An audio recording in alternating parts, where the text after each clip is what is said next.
قال رسول الله صلى الله عليه وسلم مثلي ومثلكم كمثل رجل أوقد نارا فجعل الجنادب والفراش يقعن فيها وهو يذبهن عنها وأنا آخذ بحججكم عن النار وأنتم تفلتون من يدي।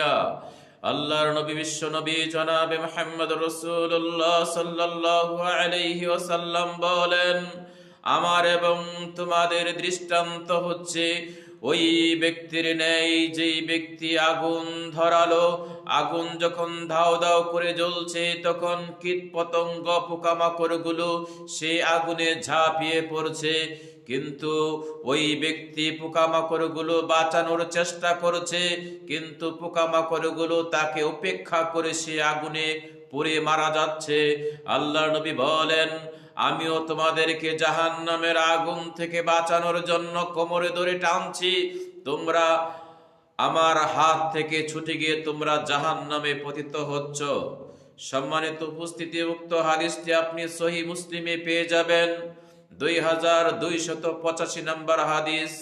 উক্ত হাদিসে আল্লাহর নবী যে কথাগুলো বলতে চাচ্ছেন, অর্থাৎ আল্লাহর নবী যে বিধান নিয়ে, যে দিন নিয়ে দুনিয়াতে এসেছেন, যে দিনের দাওয়াত মানুষের কাছে দিচ্ছেন, মানুষ যদি তার এই দিনের দাওয়াত কবুল করে তাহলে জাহান্নামের আগুন থেকে বাঁচবে।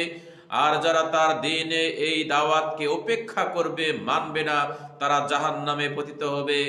অতএব বিবেচনা করুন, আপনার বিবেক দিয়ে, বুদ্ধি দিয়ে আপনি বিবেচনা করুন আপনি কি করবেন। আল্লাহ রাব্বুল আলামিন আমাদেরকে উক্ত হাদিসটি বুঝে আমল করার তৌফিক দান করুন, আমিন। আসসালামু আলাইকুম ওয়া রাহমাতুল্লাহ।